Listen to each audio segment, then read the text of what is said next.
here to have our Scott County Fiscal Court September work session. So appreciate everyone being with us. We have some business to discuss, and I'd like to ask you if you'd join me in the Pledge of Allegiance. Let us pledge. I pledge allegiance to the flag of the United States of America and to the republic for which it stands, one nation, under God, indivisible, with liberty and justice for all.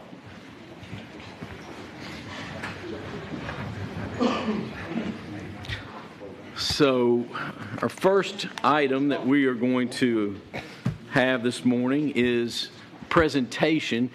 I see a Mr. Mike Dunn. Mr. Murphy, is Mr. Dunn with the Fuji Clean system, and Mr. Anderson's here. And the point of our presentation this morning is just to allow for all the information to be shared about a potential that might be related to potential text amendment related to an RV ordinance.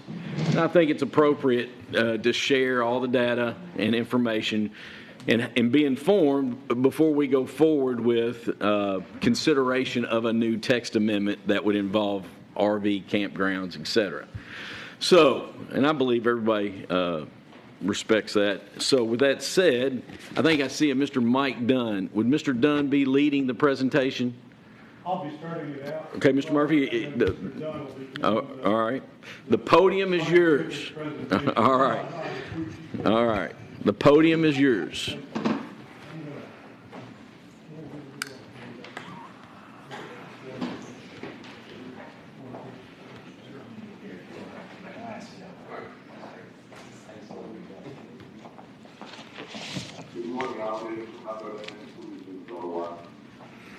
We can hear you. I would ask maybe if we could turn the volume up just a little bit. Yeah, very. If that's possible. How's that? Better. Okay. The other person on the Zoom, Judge, is Alan Davis, who's president of Hydrodynamic Solutions. We want to thank you all very much for letting us be here today.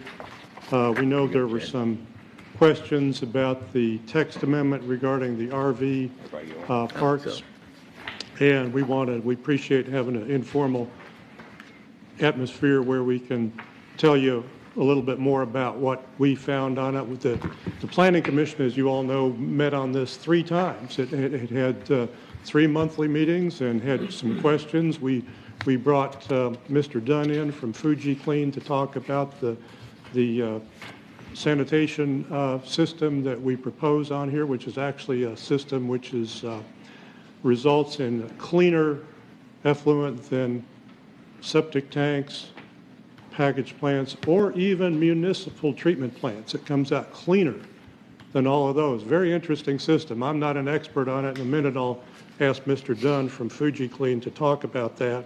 But I want to emphasize, too, this text amendment is not relating to trailer parks. This is about RV parks. These are high-end people, as you all know, people spend a lot of money on RVs. This is not going to be a budget living space there. This is a high-end place where people come to because they have options. They want to come here. They want to visit the community. They want to spend money in the community as well. So it's recreational vehicles for high-end park. We had, I'm going to spend a little bit talking about the secondary access issue. Then the other issue is the sanitation issue, which I'll discuss in a minute. But wanted to talk a little bit about this sanitation issue.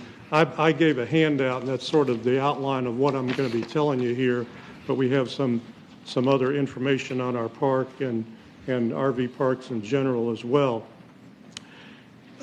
It was asked last time, how did the Planning Commission come up with the threshold of 400 campsites before a secondary access was required? And I wanted to go just a little more detail on that, because in the subdivision regulations, it is stated that a secondary access is needed.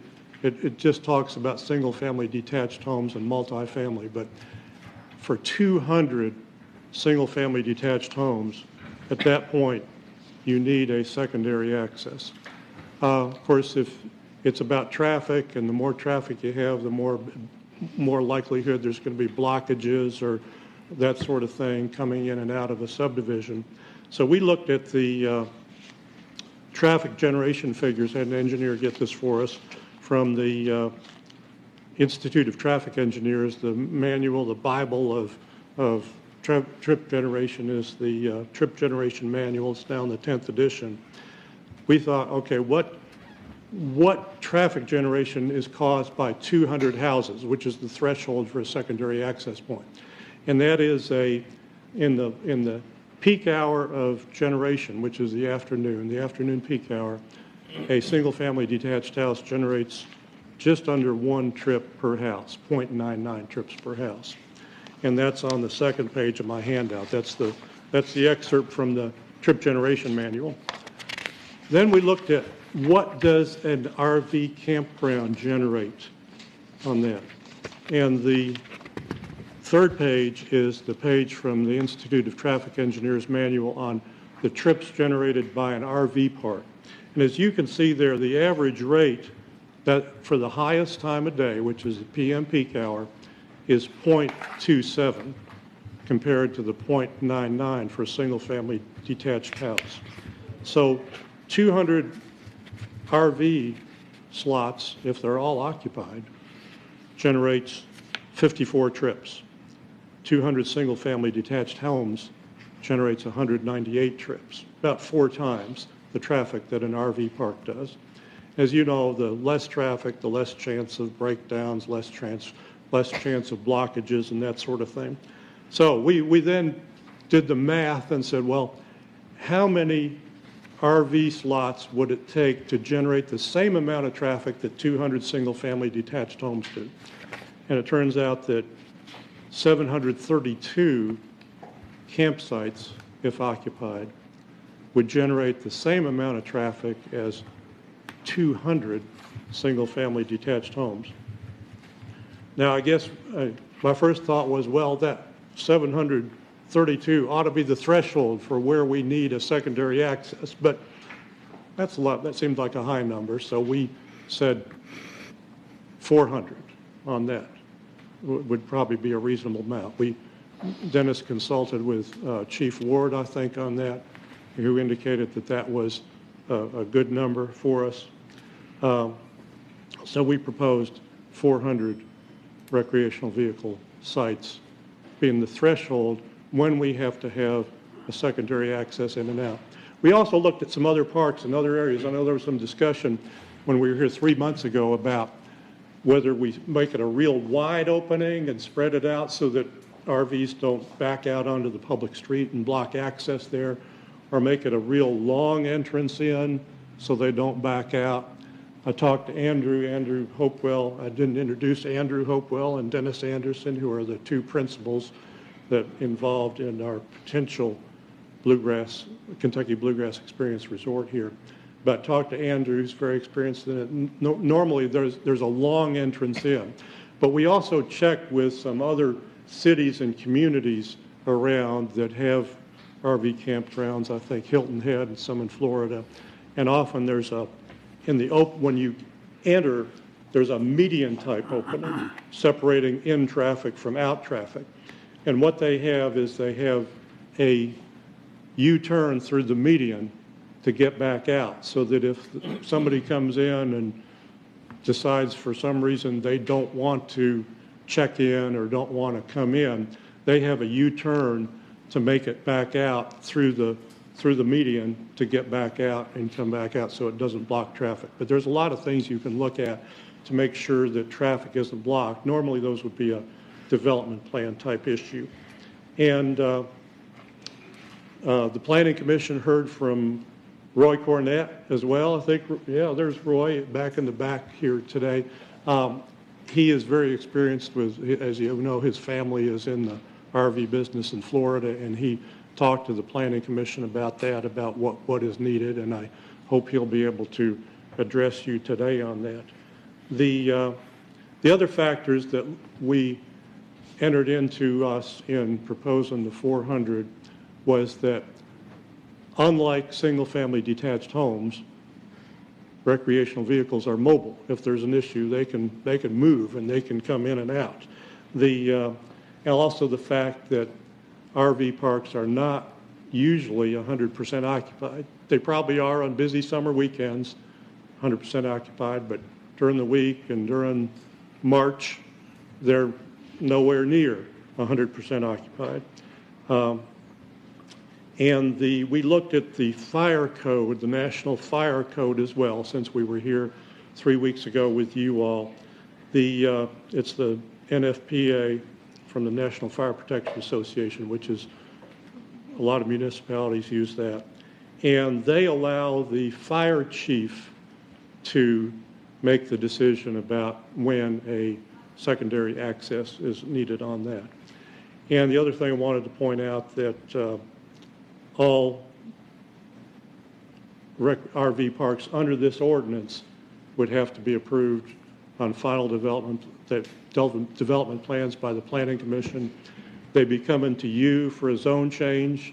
All this ordinance does is it gives us a chance to apply to you all on it. It's just the first step which would allow us to do this. A vote on a text amendment, as you all know, doesn't give us the right to build an RV park, doesn't give us a right to get a permit for it. All it does is allows us to apply for a zone change, to come back through the process, through the Planning Commission, through you, through the fire chief, to ask for permission for it. So that's a little background on why we had proposed 400. We think it's probably a lower threshold than you do have for single-family homes because of the traffic numbers and generation that you have. We think it's safe. We think it works with the fire codes. We think it works with the people who have looked over this, and we consulted with Chief Ward on that as well. Mr. Murphy? Yes, sir. I'd like to stop you right now for a second and then ask, are there any questions from court members related to what you've just presented before you transition over to the next part of your presentation? Any questions about any of that data? I do want to point out, when we talk about single-family detached residences, they go to work, they come home. So there's 2 trips. So I think it's not feasible in my mind to compare single-family dwelling to an RV park. Because today, I went to Lexington at 6:30 this morning, came home, took my child to school, came home, came to fiscal court, I'll go back home before I go back to Lexington. So comparing a single-family residence, which has wider streets potentially, curbing, sewer, all of that, I don't even want to consider that portion of trips in and out, because I just made 4 trips in and out, well, 6 or 8 trips in and out of my subdivision this morning before I even got here. Any other comments, questions related? I have a question for Cam. Cam, 2 things. Number one, Mr. Murphy, he kind of alluded to that there will be approval by the fire chief, as well as, I would assume, any type of approval would have to come through the health department and the Division of Water for such type systems. Can a municipal body approve a zone change contingent upon those 2 types of approvals, or does that has to happen first and then a zone change can be? Hey, I guess you're approving the text amendment that provides. No, I'm not talking about the text amendment. I'm talking about if there was an application that was brought forth in front of this body, could Joe, can you help with that one? Yeah, because here's where I'm uncomfortable with. If we had to wait for these approvals, then could we? I don't know. The zone change should be be decided on based on all these approvals already put in place? That's my question ultimately. Yeah, I think Dick can follow up with the legal opinion, but I mean, I think the zone change would be separate. So, they'd have to go through the zone change and then come with the development plan, and that's where that would be considered. And that's where the fire chief would look at the development plan itself. I think at the zone change is just a concept plan. I don't think you can, you may be able to condition that fire department approve access, but ultimately that comes later. So let's play that out a little bit. So let's say that the fire chief has a plan, or the division of water. Does the zone change now revert back to A1 or whatever it was previously? No, it wouldn't So revert back. that's my thing. If this body votes on the zone change, it has to be, or those approvals have to be in place before that zone change is considered. Well, no, not necessarily. I think the zone would be A1R, and they just couldn't do the RV campground until they got, those approvals. So it wouldn't revert back, but the zone would not be. But the zone's now stuck there. Once you do it, it wouldn't be usable necessarily. So the applicant, the property owner, would probably want to come back and rezone it themselves. If it's not. And then I have a question about, our fire chief, whoever that might be, if we put that into this text amendment, that always happens during the technical review process during the development phase. Is that correct? Correct, but I don't think the fire chief, well, I don't know for sure, but probably wouldn't make a decision arbitrarily based on their gut feeling. They would go by their rules and fire code and their sure policies and rules. And I would not want to put Chief Ward or any of our folks into a situation where they're just having to go by by their gut. There should be a standard in a text amendment that sets the baseline. And I still feel that there's got to be a baseline where you reach a threshold that you have to have a secondary, at least a secondary emergency access only, if possible, or not if possible. If you reach that threshold, then you should have a secondary access. That's just my gut telling me, and I get to use my gut. So yeah. That was my concern, Judge. I don't want to put any type of zone change, if it was approved by any municipal body, put it contingent upon a fire chief or the health inspector. I think there ought to be a threshold in the text amendment that we don't wind up having, John Ward. I have complete faith in John Ward, but we'll all be gone. John Ward will be gone someday, and we might have somebody else, and it's just better to put, I think, it black and white. So, David, you had I wanted to follow up with what Chad was saying, because I don't like the way the process goes. I just don't like it, because we approve the zone change and then we never see it again. And there was a subdivision that was being developed, and I think it's out might have been before you were elected to fiscal court, and there was a dry water stream, a dry stream on it. And my question was, during the zone change, what if the Corps does not allow you to mitigate that stream? And the answer was, well, then the plan in front of you is moot, and we'll go back to planning and zoning and repropose a development plan.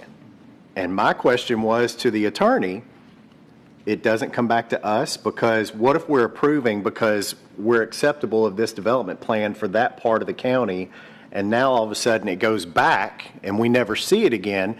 And the response from the attorney was, well, you're not basing your decision on the development plan.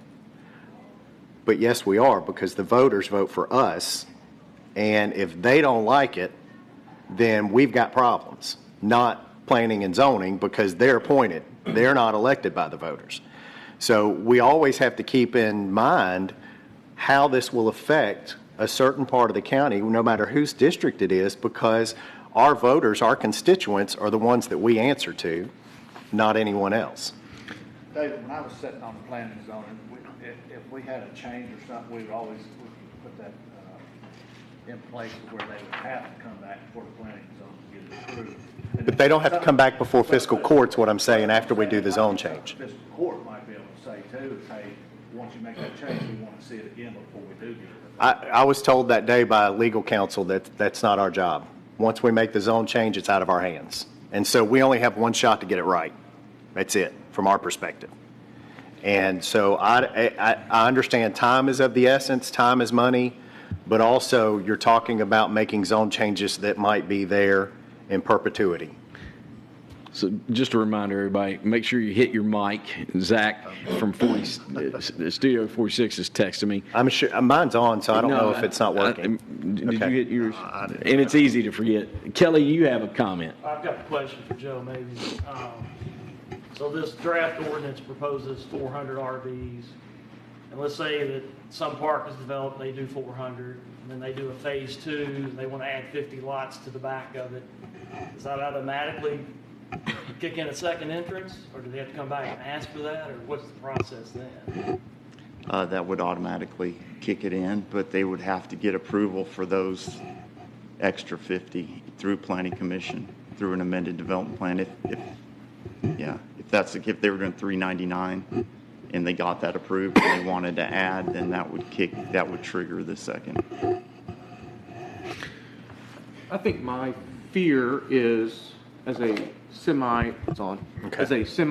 very low avid camper, like there's check-in check-out times, right? That's your high traffic area and time. Like we went camping not too long ago and we were trying to get in, we had to wait in line to get in. And that's my fear with something as big as 400. I don't know how many would turn over like this weekend today. I'm sure it'd be a huge number. It's like, I don't know where that kind of happy medium is between, is one entrance good enough for 200 or 400? It's really the check-in times that concerns me because, like David said, we're the ones that are going to be getting the calls. We maintain the roads, the traffic. I can't get through my road. We can't, we're having issues here. So I don't know where that happy medium is or how we find it, but I don't know if maybe around check-in times we could put something in here that would decrease congestion. I don't know what that would look like, but I think that's probably going to be your heavy times. Check in, check out, people trying to get in and out. I mean, if anybody goes to Amerson, you can sit there and watch them just one after another at check-in time. I mean, it's crazy. They're backed up on that road all the time already. And that's not even my district. I don't know if Rick gets calls about that, but I just see it out there, so. It's not mine yet. So. But I see it. Like, I'll go. Ryan, where are you talking about Amerson? Orchard. Rogers Gap. Right? Rogers On Gap. Rogers Gap. I thought it was Whispering Hills. Well, I'm sorry. I go to, He's talking about Emerson, Okay. the building. I'm going to the Emerson Farm building, and you can see them just lined Sure. up. They'll be backed up down Rogers Gap. Sure. I don't know. And it seems like check-in, check-out time's the bad part. Thank you. Mr. Jones. So in the plan of 400, would there be a building pavilion, some sort of thing, people could hang out? What would be happening in that building would be my question is, I think Whispering Hills is trying to put a bar in theirs maybe. So that would create more traffic is what I'm at. Is that a plan, part of the plan, or? We have the opportunity to put a big setback. Now, how many people we need to set that up for, I don't know. That would be a development plan issue. And then two, you could have a pull-off area that people could stage you. Backing cars out on the main road, we can take care of that. And then, I know this is part of the development plan process, but if this is on a state road, does the state consider, mandatory, turn lane and that's all part of the development process? Yeah. So- We'll have to get an encroachment permit from the state if it's on a state road. Right. We have to do whatever the state says. Right. And that's just part of the process. Rick Hostetler. Well, I actually understand and kind of agree with a lot of the concerns, but in my mind, if we're not careful, we're becoming planning and zoning. I mean, we're trying to take a look at these gentlemen here I don't know exactly what they got planned. I know the only RV park that I'm aware of is in the district that I have the privilege to serve, and we've had family members come up from out of town and stay out there, and I've been in other RV parks around the state. It's typical to me, but what I see is, yeah, we got to give guidelines for sure with an ordinance, but a lot of this falls on planning and zoning, and like Joe said early on when he was up there, that if they don't meet a certain hoop that they got to jump through, then it stops them. They got whatever we put in this ordinance. If it's 400 and it becomes 401, then they're stopped until they can provide the second entrance. Correct? I mean, then we have to put confidence in planning and zoning that they go by that. Because in the past, that's not all, well, there's all kinds of things that have happened in the past. And back to the traffic study, I think we have to, I get it, there are going to be peak times. And like David explained, I've done the same thing, so many trips on days like today, from my house and to work and back to here. But we got some numbers to look at. And it is comparable, just coming and going from the RV park, not inside the park. We can't lay out the roads and the widths, and that's planning and zoning, and that's the developer to work all that. Anyhow, I think a lot of that goes to what our fire chief or whoever is going to have say-so for safety. But all that's going to have to work out through there. So I'm just saying we got to be careful that we don't become planning and zoning, although I agree, we're the guys that gets the calls. I get them myself. Yeah. Thanks, Judge. So, the whole purpose of this work session is to have dialogue, sure, talk through things, and get to a point where we can consider, a draft text amendment ordinance, first reading. And I'll just throw it out there right now to just, I would feel comfortable with, once you have a 200 threshold, I would feel more comfortable having a requirement of an emergency access only. Then once you get up to 400, then having a mandatory second public access. Now,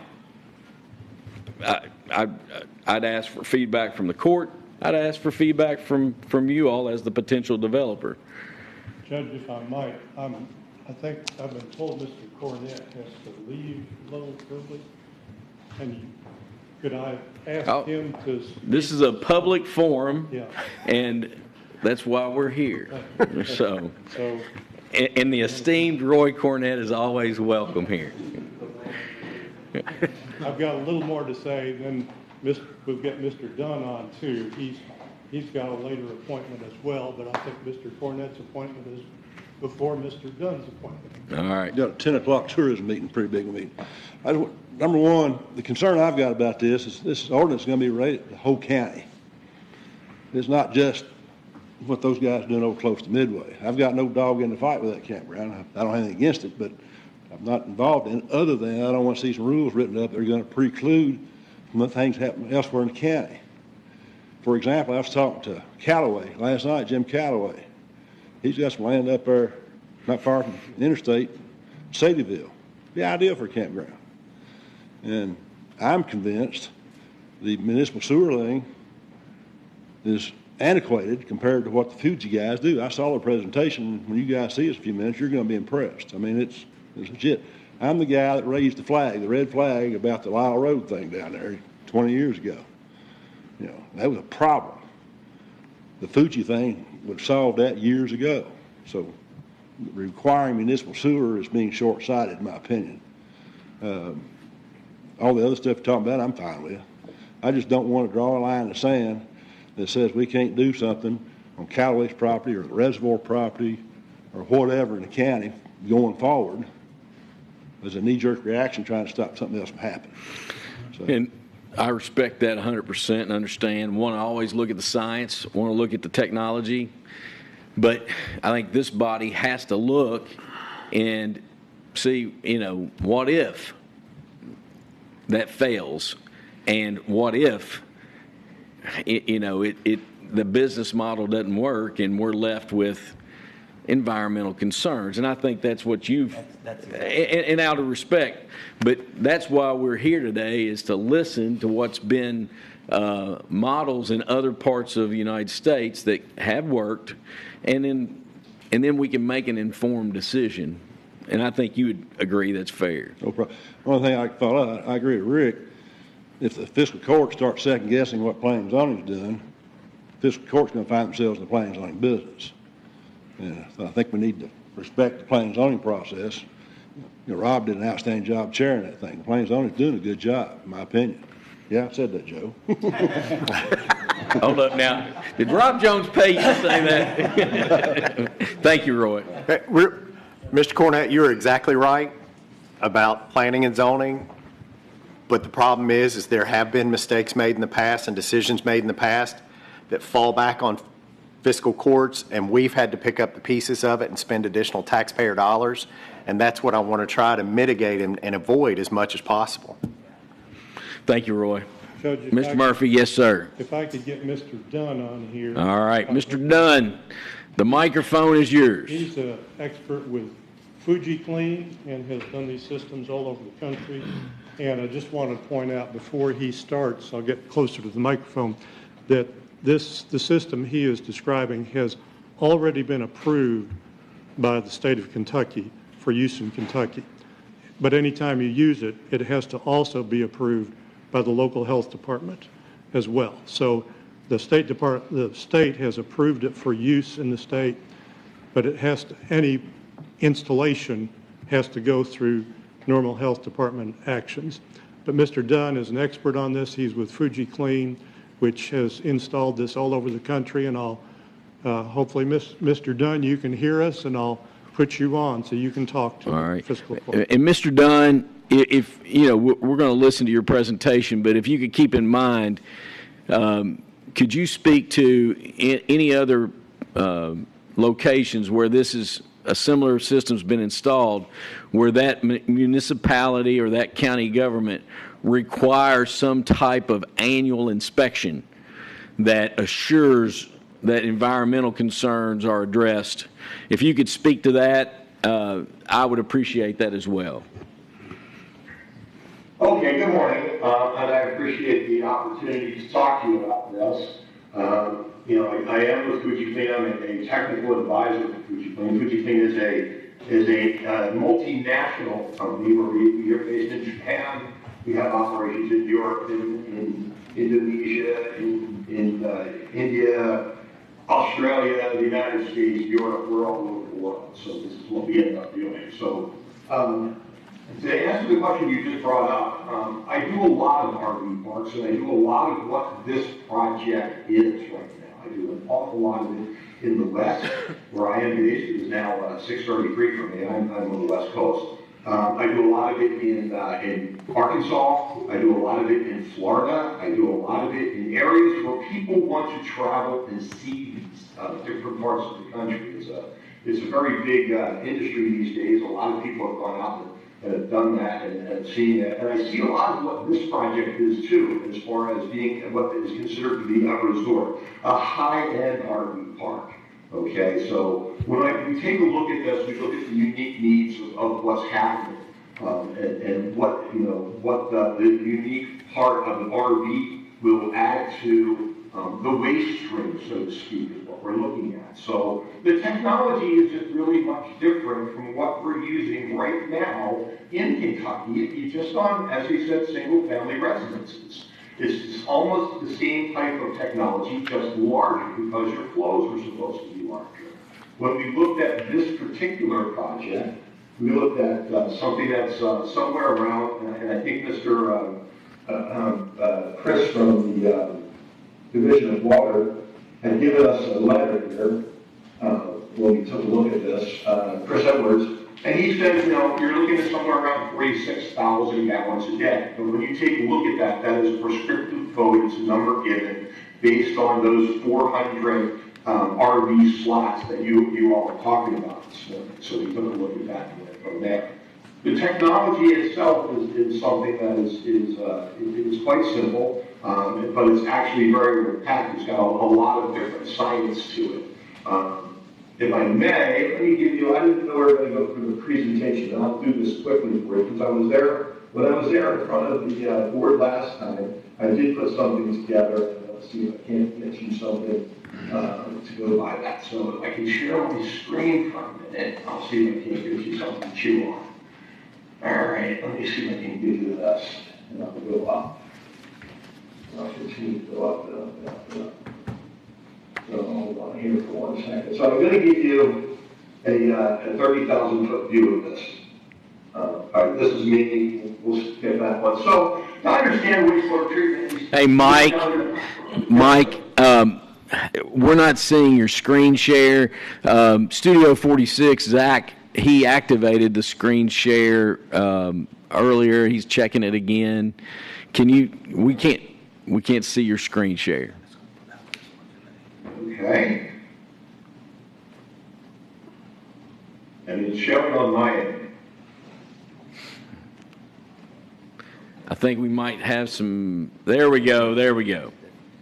All right. Technology, it's great.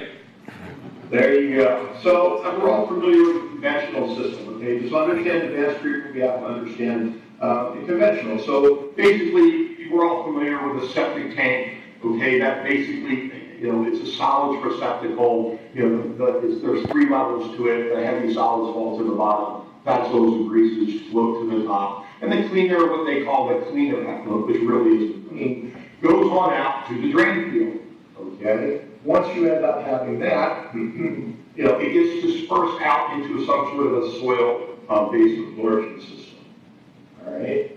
And back into the right screen. So there's 2 basic components of the septic system. The septic tank, okay, which is basically your solids receptacle, and filters everything out from there. There's very little actual science behind that. It's just a matter of retention time. And then you go from there. And then you have dispersal, right? So the cleaner water, we should say cleaner, it's not cleaner. But if you take a look at it, that's what it is. And I'll skip this one. So we're talking about 2 things when we look at this wastewater right now, okay? Because we're doing on-lot dispersal. We're looking at BOD, and I don't want to get too deep into this, which is biological oxygen demand. The higher the number of the BOD, the dirtier the water, okay? And that's what the folks at the Division of Water look at. That's what the folks at their health department will look at. They'll look at the BOD, they'll look at another one that is known as TSS, total suspended solids. I think the picture in that one kind of lets you know what it is. Things that are still in there floating around and that sort of nature, all right? Residential septic tank waste. And this is your on-lot, your individual systems where you folks live every day. That's what you have if you're not a municipal source. Okay? It's typically more homogeneous and steadier flow. Our BOD concentration is somewhere in the neighborhood of 150 to 250 milligrams a liter. That's going out. That's what's leaving, okay? And then the TSS is somewhere between 40 and 140. And I'm trying not to get too scientific with it and just give you the numbers, all right? This is the FujiClean is combined process treatment with recirculation. Within this unit here, there are 1, 2, 3, and 4 different processes going in within that 1 unit there. Well, when you took the septic tank, you're looking at 1 big open tank. It basically is just this process right here. It doesn't have the rest of this to it. So I'm giving you what is known as NSF, the National Sanitation Foundation, testing results for certain units that go on out there. So you have an influent of 152 coming in. You have an effluent number of 11, and on TSS you have 13. We're down in double digits here. When we get down into the other units, excuse me, I'm sorry, we're down into single-digit numbers. So what does that mean? Wastewater is really just a matter of math. Okay, it really is. Once you can get these constituents down, whatever goes on out to your soil-based absorption system will have a much easier time of doing it. So remember we were at 150 or 250 leaving a septic tank? We're down to 5. That's how much cleaner this effluent is. And this is, once again, NSF tested, the National Sanitation Foundation. And when you get to TSS, you're somewhere between 40 to 140, we're down at 6. So it's really just a matter of math. And like I said, I'm gonna go through this fairly quick because I didn't know we were going to be going through this. This is a view of the subdivision that we're looking at in the Kentucky Bluegrass Experience. It's a resort. Most of the time that I'm dealing with these in Florida, Fort Myers, I'm dealing with these. I'm doing one right now across the lake from Alice Walton in Arkansas. It's a glamping site just pretty much like this. These are high-end people. These are people that pull in with their hundreds of thousands of dollar RVs. And to tell you the truth, even I've heard a few board members there that like to go camping or whatever. Even if you just get one that's up in the front of it, a E350 now, and it's on the back of that, you're still talking a huge investment in these things. So most of the time, these folks are just coming to a place to experience something. They come in there, they're doing their thing, they're setting up, they're staying for a couple of days, they want to enjoy the area, they may tow in their vehicle with it, and usually they go in and out with the car, because that's what they ended up bringing in there with them. They go out through the day, they may go out and do the bourbon tour, they may go out and do the horse farm tour, or something else. Whatever the bluegrass experience has to offer, that's what they end up doing. This is a letter from Mr. Edwards that I based our preliminary design on and going from there. And remember, there's 400 spaces up in here, 46,000 gallons a day. That's counting on every space to be occupied.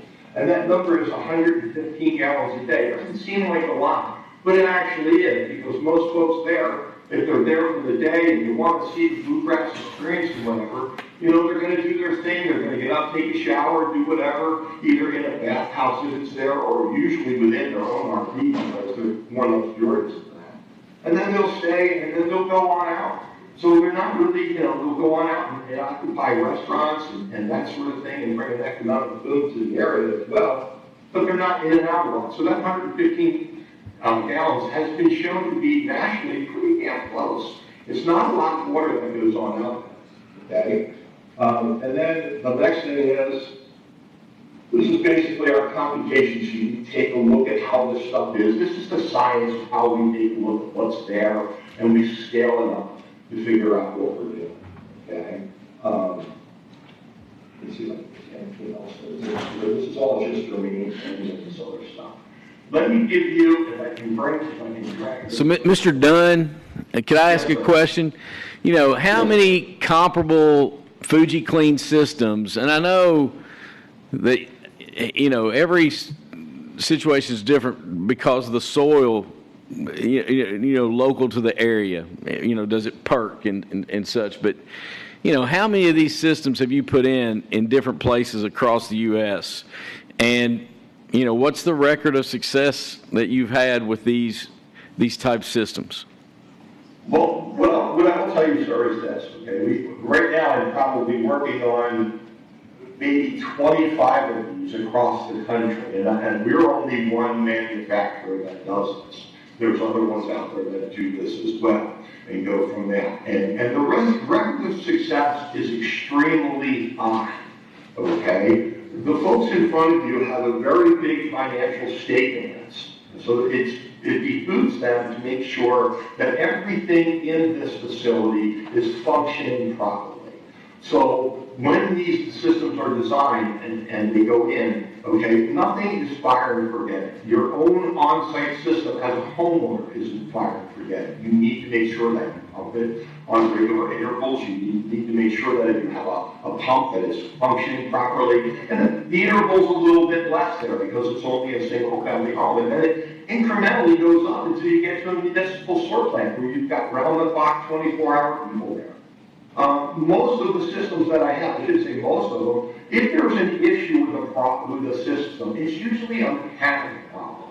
A pump went down, an agitator isn't working, something of that nature. A valve is stuck, a blower is not working. Those are the problems that you end up seeing more than a total failure of the system.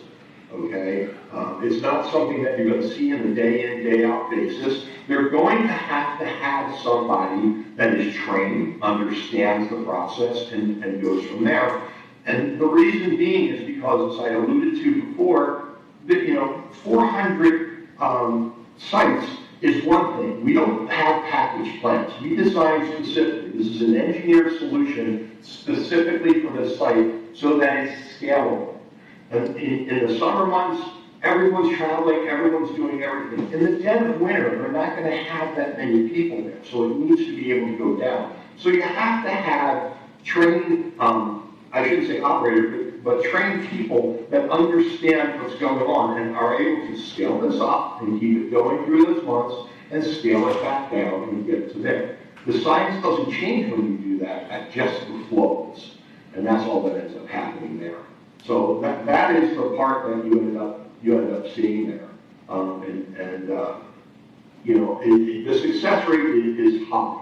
And the reason being is the people in front of you have such a huge financial stake in here. They don't want to end up having an issue with this.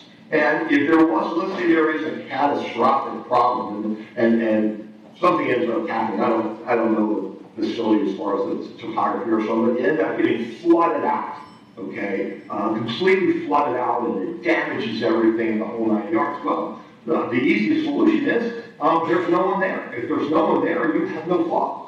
So then it's a matter of correcting the problem and finding out what goes on. But I have never come across a catastrophic problem where there was an issue that a governing body such as yourself has had to get involved in. And I've been involved in this industry now for 43 years. I've been doing this for a long time. I've never had a problem where they had to come in and shut the facility down and say, boy, this is just such a mess. We can't do this. Once again, this is a resort community that has people coming in and out. It is not as people get it before that trailer park. That's a whole different animal, a whole different entity. That's really just residences that are clustered together. This isn't that same thing. Does that answer your question? Yes, sir. We have other questions. Mr. Ellison and Mr. Livingston.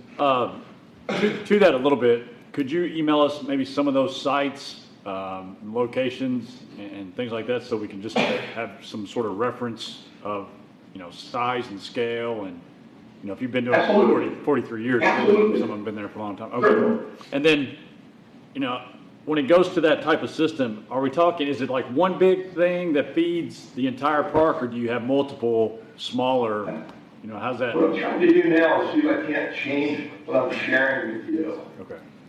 That's what I'm trying to see if I can do. I didn't know if there was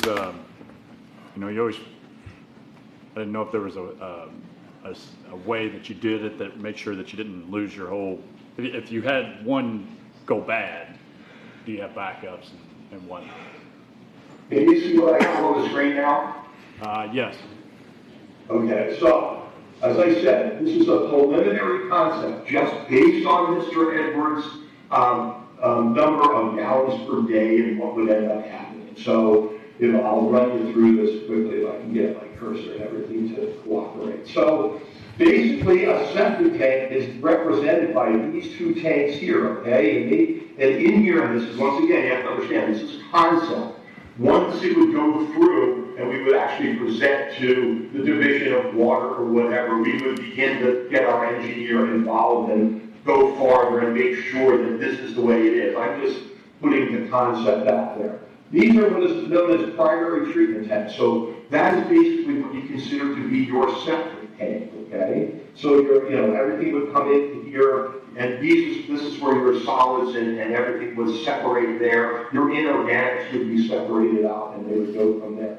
After that, these three tanks here are what is known as flow equalization. Because wastewater doesn't come in steady streams, it comes in and fits in spurts, peaks and valleys. We need to be able to level that out so that we're feeding our secondary treatment in a steady flow. We also take this and we break up that flow over 24 hours because most of it happens even in a home or even in business. It happens during our waking hours But we have all that other time out there that we're not doing anything with. So we're going to be using a pump, okay, here to feed the secondary treatment units, and these are the Fuji units here, okay? We would use that to feed these units small slugs over 24 hours so that we spread out the loading not only on the hydraulic side, but also on the organic side, that BOD and TSS. We want to level that out. So we give the treatment an easy, steady feed. It's basically food we're giving to it, because all wastewater treatment is a biological process. We want to steady that process out, rather than, I think the analogy of someone sitting down to a large dinner and we can't do anything else for the rest of the day, because they've got to sit down and, well, I ate too much, which is my problem. So that's what they have there. So this is what you end up having there, okay? And then from there, it would go into, come on down here and go into dispersal, whatever that dispersal is. Mr. Edwards had talked about drip dispersal. I don't show that here because on the treatment side of it. The theory is, the way that we work this is the treatment treats. We get our numbers, we get it coming in, we want it to come down into the single digits, down into that range where we can get a double digit, single digit, down into low numbers, and then we can disperse it out into the soil so that it'll have a much easier time of doing that. And this is basically what we would be looking at if we were looking at a treatment facility for something of this nature. And we're looking at 46,000. Now, each one of these Fuji units is 6,000 gallons, so you have 60,000 gallons of treatment capacity. Why do you have that? Because we're assigning slightly higher numbers than residential to an RV park, okay? So therefore, we need to actually have more than just gallons of treatment. We look at the organic side of the loading there. The other thing is here is this is, when I put this out here, this is 60,000 gallons right here, 20,000 in each tank for equalization, and then there's 20,000 in each one of these. Now, if I look at this closer, I have these valved off because when you look at this in its entirety, that says 46,000 gallons a day, this is what it is. They may not need to run all of them.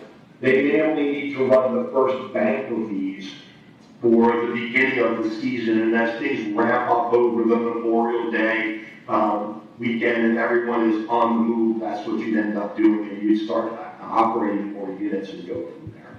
So this is what a possible engineered solution would look like for this facility. But as I said, once they gain approvals from an esteemed body such as yourselves and they move through this, and our engineer would get involved and actually refine this and fine-tune it down to whatever else it would need to do, depending on what has to happen, the science behind it, and comments from the Division of Water, the Health Department, or any of that sort of thing there.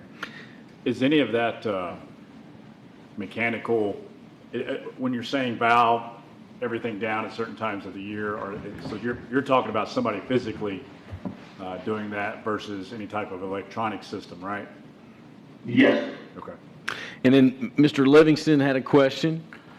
Well, I got a statement first. My 7th grade humor is just going crazy with all this right now. It's, but I'm going to leave it there.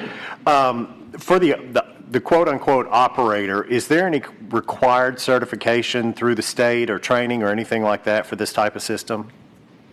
Once you get above a certain threshold, sir, yes, there usually is. I'm not 100% sure of what the Kentucky regulation is, but I'm probably fairly sure that once you get into this realm, you're probably going to have a wastewater treatment operator, and they're licensed under, treatment 1, treatment 2, treatment 3, depending on how many gallons per day. I would say you probably are going to need a treatment operator 1, licensed operator to be doing this, and I don't think that the folks in front of you are probably opposed to that. It's in their best interest that this thing works properly. It's just like, can you fix your own air conditioner at your home? Well, sure, you probably can YouTube it and figure it out, but most people will get an HVAC company to come on out twice a year to tune it up, make sure the heater's working, the heat pump, whatever, the air conditioning's working, and go from that. Well, the same thing here. You need an operator to take a look at this and go from there.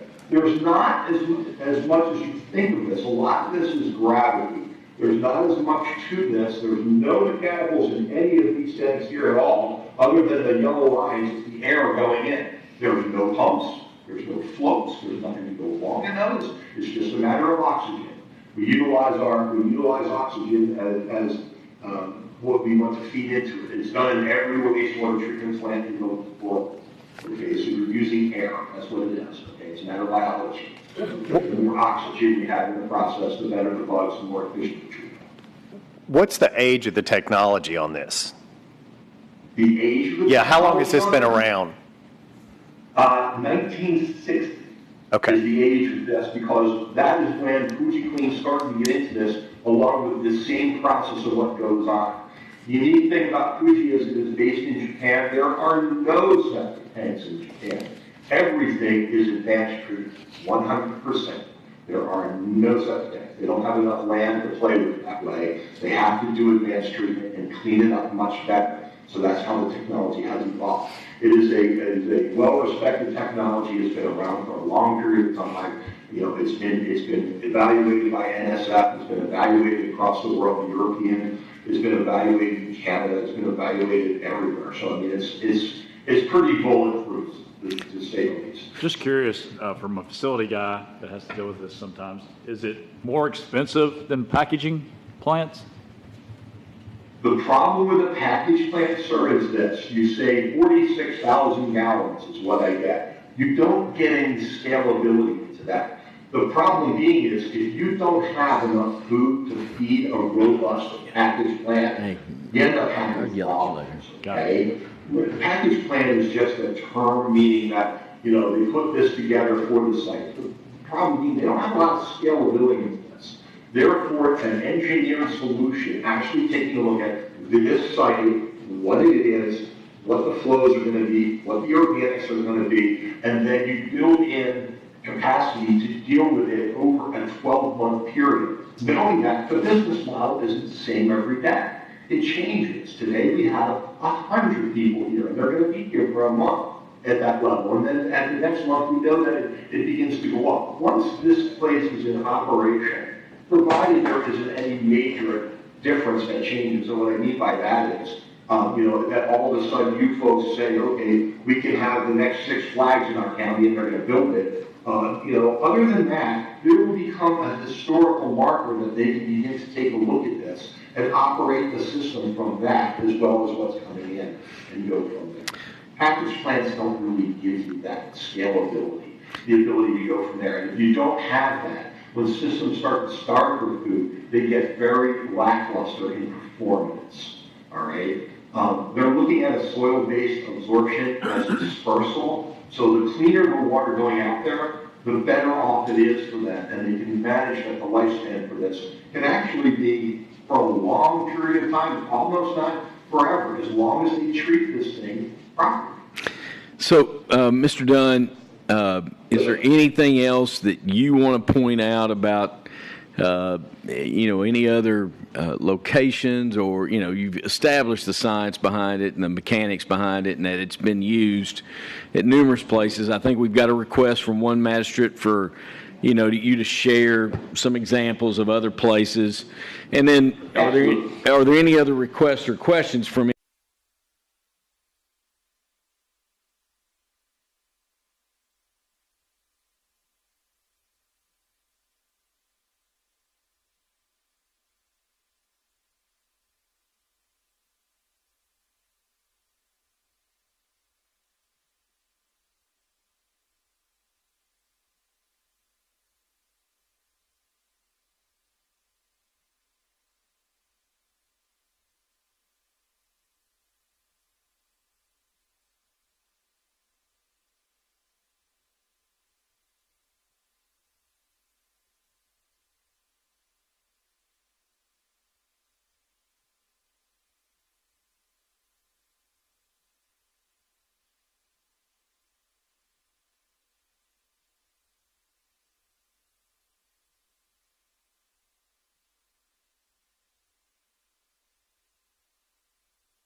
It's okay. Nope. I have a question, but not for Mr. Dunn, so whenever he's done. Everybody else has a question. Anyhow, so it basically goes into what I would call a leach line, and the ground absorbs it. Thank you.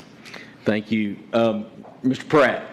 Yeah, so my question, I don't know if it's for Cam or who, and I know what the courts, this obviously preceded me, the whole Lyle Road debacle out there that the court and the city really had to pick up for.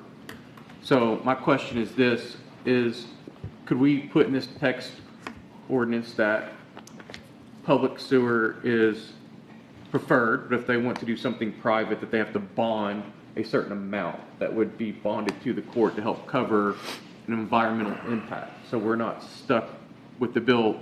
I'm just thinking 30 years from now, if this system fails and the park is going under, I mean, hopefully not, hopefully it's very successful and it does great, but if they pick up and leave town, or say, If it's sold. if it's sold, or if they file bankruptcy or whatever, you know, we have something that we can use to help, you know, so it gives them options. Like, we prefer public, but if you want to do private, you have to bond this amount to help cover a Lyle Road type issue.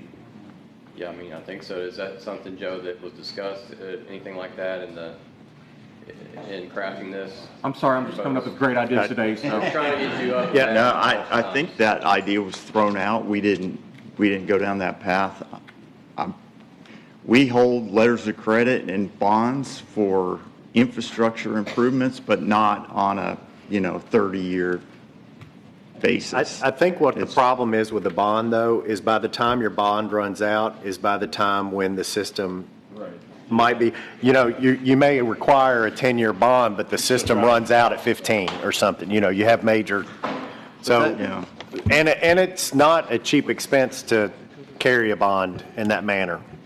Appreciate the opportunity to address you. The big difference between this and a trailer park is these people are mobile. If something goes wrong, you just tell them to move. At trailer park, people reside here. Something goes wrong, you'll have to go in and clean it up to take care of those residents. This one, these people are, we aren't going to allow it for workforce housing. I was over in Elizabethtown today, and they were using it for workforce housing, these RV parks. I wanted to see them. Well, they're pretty boring. It's just low-rent housing. Our park fee will be more than they could rent an apartment for. So that isn't the situation. People don't live here, and they're mobile. Something went wrong, which, God forbid, I wouldn't enter into this if I think something was going to go wrong. It's too expensive. It's, if there's any risk, I wouldn't enter into it. Yeah. Can I ask a quick question that you all might be able to answer? Do you know of any other entity, governmental entity, where a park has been developed or anything, and you have this type of system or something like that, that requires in the ordinance to carry environmental insurance, environmental liability insurance?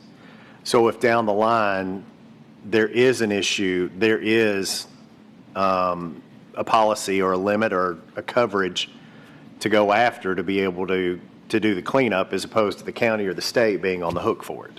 I don't know if you can require that in an ordinance. That's going to be a CAM question. You can require it in a regulation, but you might not be able to require it in an ordinance. Because I think ultimately what we're trying to get at is Trying to protect from the potential damage. we don't think you or anybody has any ill will going into this, but if something bad happens, it's going to be on us and the taxpayers once again to clean it up, and that's where. One thing that's fresh on my mind is we rezoned a piece of property between here and Lexington to allow implements to be sold. But the thing is, and there were a couple of us that voted against it at the time, the thing about it is, the way it is zoned now, if that place ever shut down, they could come in and put a car dealership in there. And that's never the intention. That was not the intention of allowing that business to be there. And so there was another business that asked to do similar thing right on the lot next door. And we voted, there were a couple of us that voted to allow it, but we got voted down. And we were picking winners and losers right next to each other. And we should never be picking winners and losers. And so I see that, and I'm like, this was allowed that the future of what could happen is not at all what the intent is. But now it's allowed by law. It's allowed by our ordinances, which is a terrible idea. So one of the things that's gone through my head is, could the ordinance read, if not connected to public sewer, require annual maintenance inspection and also require that a licensed wastewater professional that. Wouldn't that happen anyway with the health department? The ordinance right now requires Says stuff like that. every 6 months, we have to submit a report and they review it.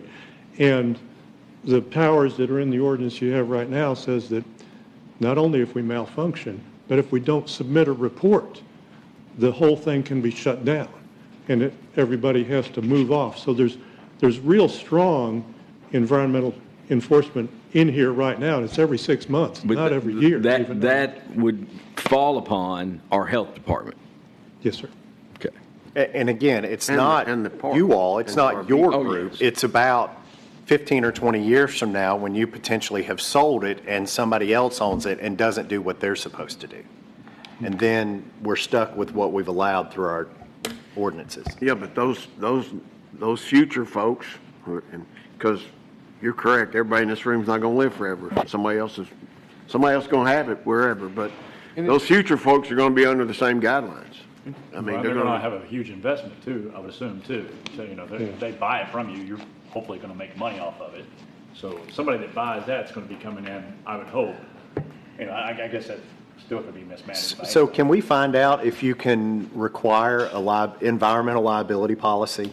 Well, we can sure look into it. As opposed to a bond, because the environmental They're going liability to have policy. insurance anyway of some sort. Right. Because my concern is, like, you all are right on the Elkhorn. So even if something fails and they say, hey, everybody leave, it still doesn't make, if something's going into the Elkhorn, I feel like the state or federal government is going to require us to fix that immediately. We just can't say, hey, you all have to leave, and they're going to be like, okay, well, that's done. Like, we're going to have somebody's got to fix it. It's not you all, it's got to be us. That's a concern. Them or anybody that's near a body of water makes. The Elkhorn's scary. Yeah, I mean, just making everybody leave is a immediate fix, but that doesn't mean it's going to solve the problem. Mr. Anderson, would you like to? If no one's there, there's nothing to be treated. And they've allowed for this to go directly into Lake Cumberland without going into the drip system into the soil. That's why I go to Dale Hollow. It's not allowed in Dale Hollow. Okay. So better fishing at Dale Hollow. So one of these are used at Lake Cumberland area? Yes. Okay. So basically, this whole system is self-contained. Yes. It goes into the tanks. It's coming out of the RVs through piping. Flows by gravity. As you know, if you're in wastewater, if you have a treatment set up to run 100 gallons and you're only running 20 through it, it doesn't work right. Right.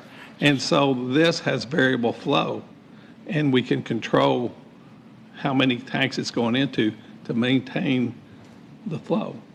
It has to have steady flow. Mr. Hostetler. Well, just to give a couple examples. So this is a totally enclosed system. It doesn't, even if it floods. Now, correct me if I'm wrong, because I've worked on treatment plants that have naturally flooded, and there's one in Paris. It's on the original one. We put one across the creek and on higher ground. That's where I worked on it at. But Stoner Creek, it should stay. It flooded that plant and it contaminates everything. But their plant, they have the open aerator tanks. I mean, it's total different concept. It's all, when it got flooded, I mean, they had catfish in those tanks. When the motors water went and down. stuff like that, your blower motors and stuff like that would be bad, but everything else should be all right. I've worked on plants that have had a pump go down. That's what ran that pump was critical to that. So that was in another part of the state, and that had an emergency overflow, which is raw sewage out to a creek. Yeah, we don't. And that was a disaster. Right.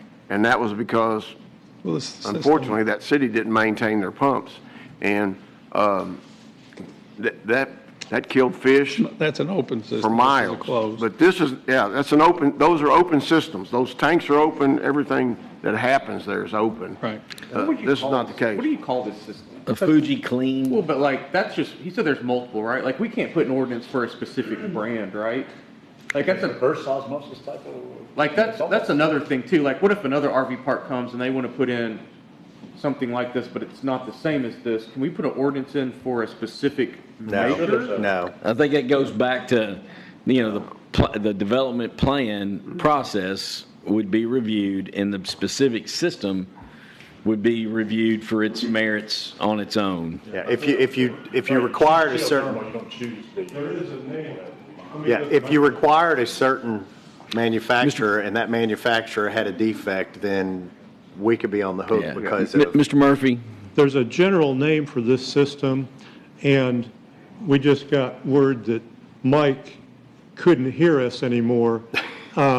There's a, Mike, if you can, I think you can hear us. Mike, could you give us the generic name for this system, not depending on brands? How would you call this type of system? I know it's an advanced treatment system, but can you give us the name for that? The technical process is what it is. Now, these are categorized by process, okay? This is what is known as an IFAT system. It's an integrated fixed-fill activated sludge process. Okay, there are sequencing batch reactors, there are membrane technologies, there's all kinds of different technologies in wastewater treatment. Okay. This is what is known as an IFAT. So we could put in the we could, if you wanted to, that required, but I go back to the development process. Now, the only thing I would worry about doing that is that, like he's saying, there's other ways to do the same type of thing, with, or not the same exact thing, but there might be other systems, other technologies out there that might be an option for a different site. But then how do you keep it away from like a package plant or what we said a lot? Like, Right. how do you make it so it's not generic enough that you get these open systems, but confined enough that we get a system like this? I think it goes back to planning and zoning and trusting their expertise. And the state. The state's going to have to approve it as well. Right, it's got to go through those processes, yeah. I'm going to have to head in just a couple minutes, so thank you for the presentation, because this was one of my largest concerns, so it helps tremendously. As you all know, my other concern was traffic backing up, and so if we could maybe think about, do you put so let's say you say 400 lots, or 400 RV lots, do you say you have a parking inside the campground for registration at a 10% of the total number of lots available for rent? So that if it's 200, you have 20 spots. If it's 400, you have 40 spots. To have some kind of number to make sure that we're consistent as potentially these get developed out. You're talking about essentially a queue. Correct.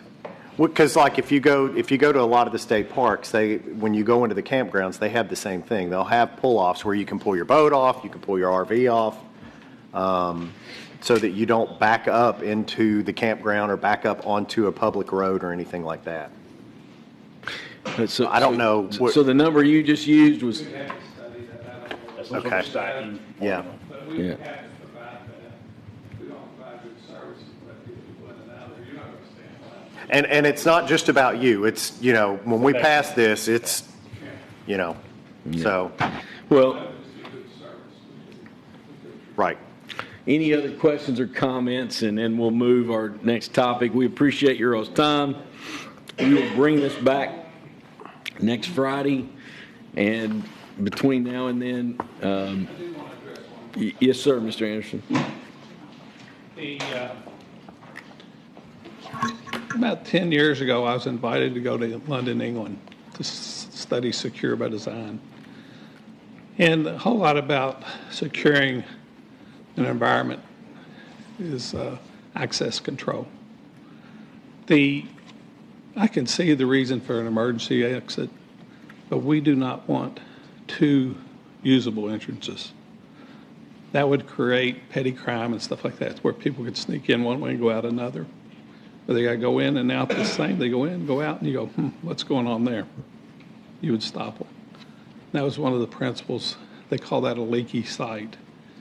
Yes, I can see at some point we would need opportunity for fire and emergency responders to get in there with a breakaway gate. But there only needs to be one access for the resident or for the occupants of the sites. Thank you. Any other questions or comments? We'll move on then. Next item that I want to mention, I want to ask Zach to put up this.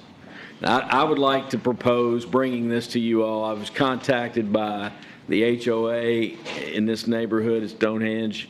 Mr. Fromeyer contacted me about there is a right-of-way, a dedicated county public right-of-way for Pinehurst Drive to the property line there. And I would propose consideration. I've talked to that property to the left is now owned by Scott County Board of Education. It's where the new Scott County High School is going. It will never, ever, ever, ever be a good idea to allow access from that property out through Pinehurst, out to 25. Never will that be a good idea. I've talked to Superintendent Parker. He agrees. I would propose consideration of abandoning that right-of-way. And I've talked to Joe, and Cam's been involved. But we would have to officially vote to abandon the right-of-way.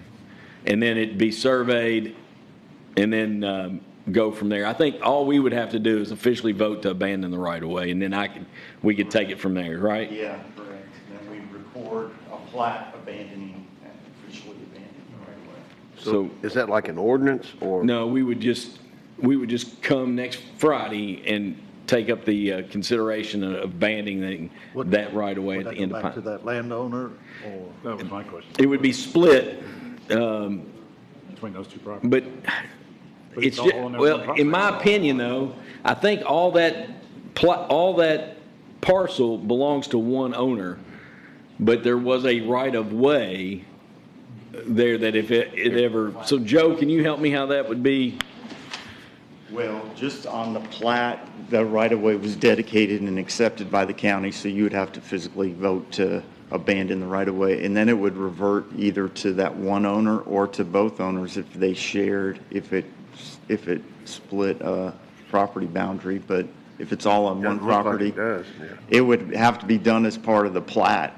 So you'd have to determine who it goes to. And a surveyor whether- would have to go out there and inspect it, but all we would be doing is abandoning the right to that right-of-way. Yeah, and I think even now it's just a little, it's not even as big of a teardrop as it looks like. But you're talking about the right-of-way would be above that teardrop if there was a road to go through. Otherwise, we're just telling that landowner that's never going to happen. So you fix it on the plat and Yeah, it's a 60-foot strip of right-of-way that extends Pinehurst all the way to the property line. gotcha.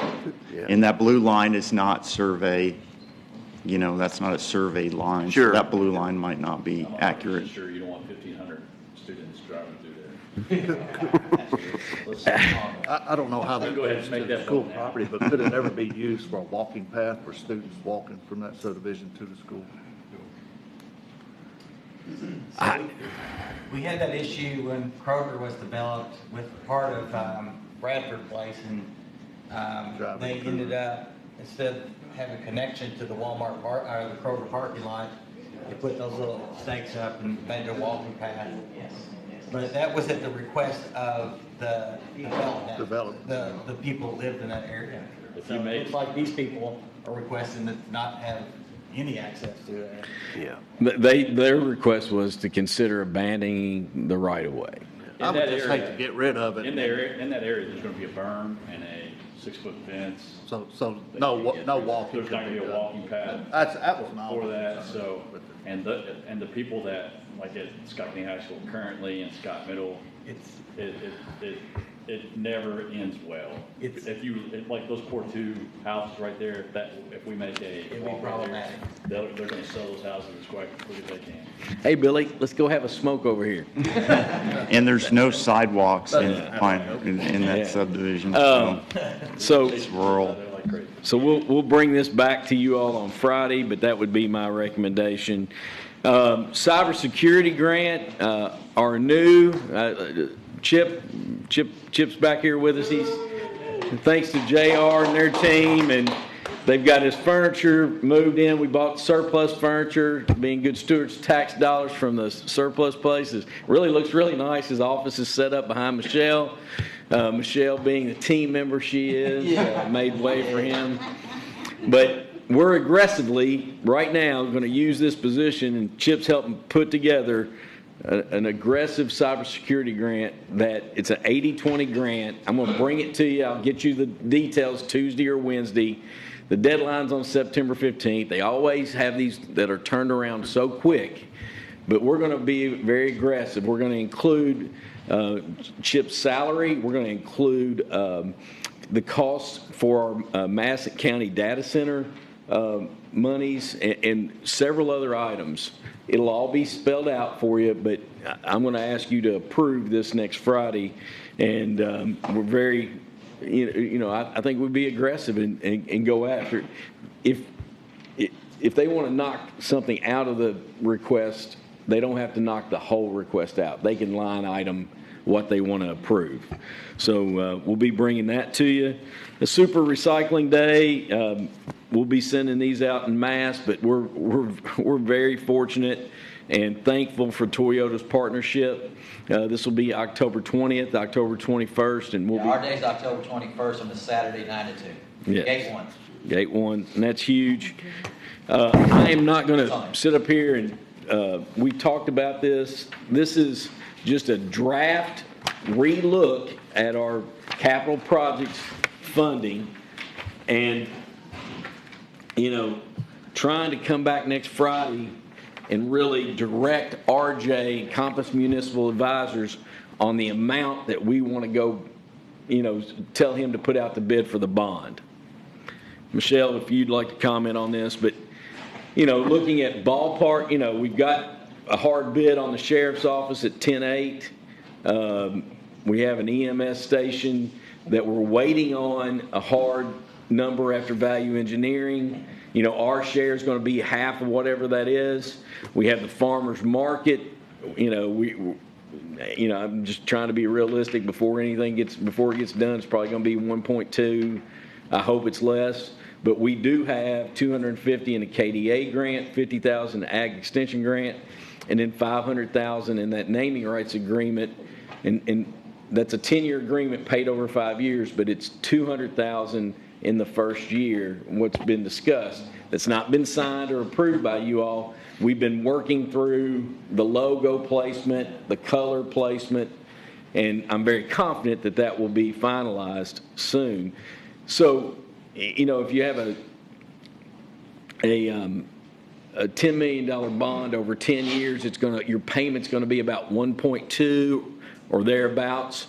If you have a 10 million bond and you go out to 12 years, it gets you really close to $1 million a year.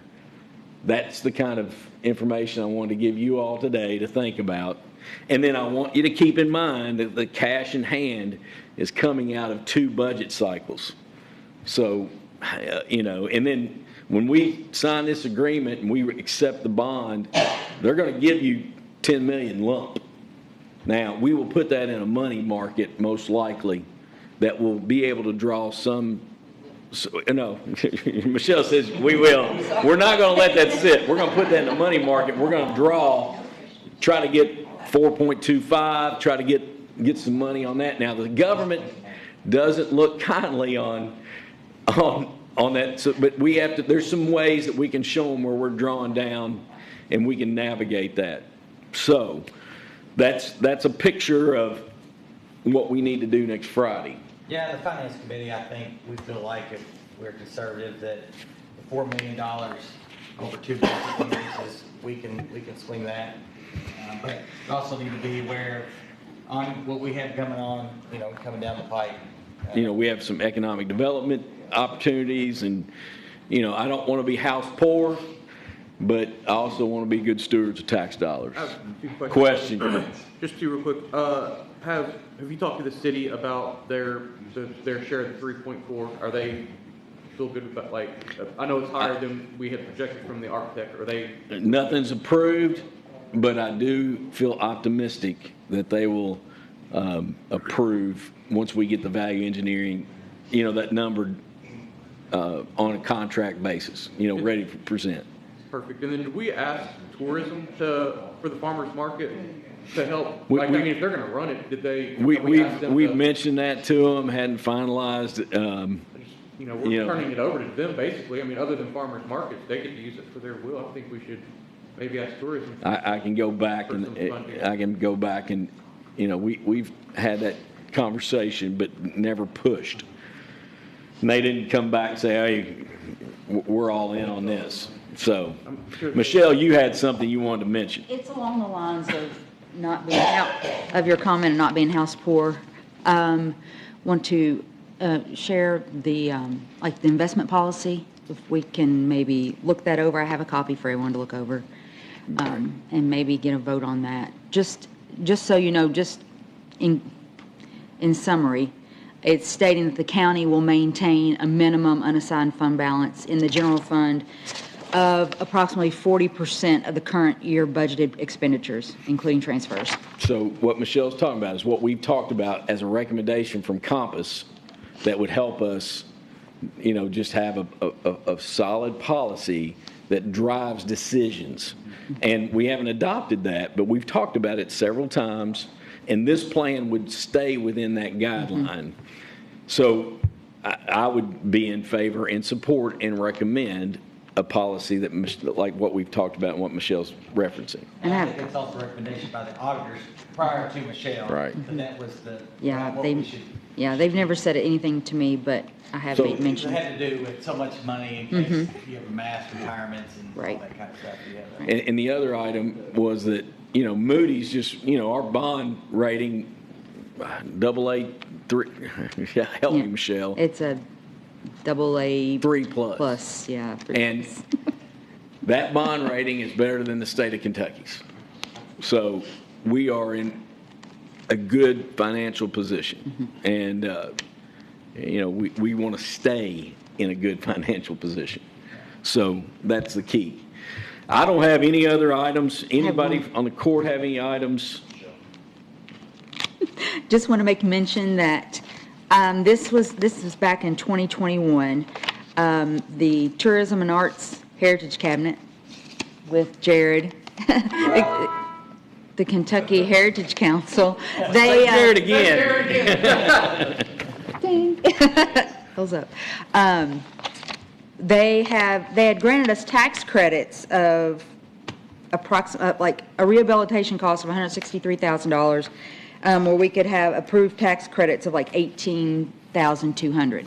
Nobody wanted to bite on that. No banks wanted to buy it or anything. So it's been sitting there for 2 years, and Whitaker has come back and offered us almost $13,000 for that. And just wanted to make you all aware of them purchasing those tax credits from us. So that didn't fall off the table. We appreciate it very much. So with that said, any other comments? Yes, Sheriff Hampton. So we received notification, I think it was Wednesday.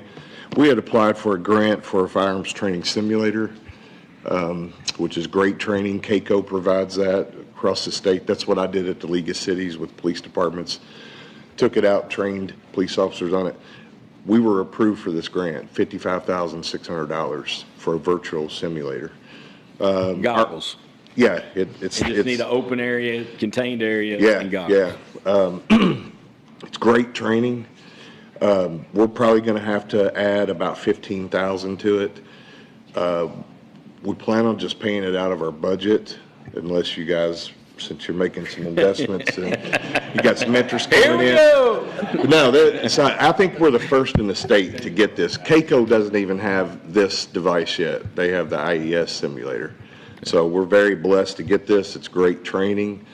There's testimonials out there from law enforcement agencies where this training has made a difference in calls they've been on. So pretty proud that we That's got this fantastic grant. news, and Just wanna appreciate tell it you. very much. Thank you. JR, anything from you, Mike, or anyone else? Just in case y'all are wondering, last Saturday night, JR, or Saturday, or was it Friday, Saturday?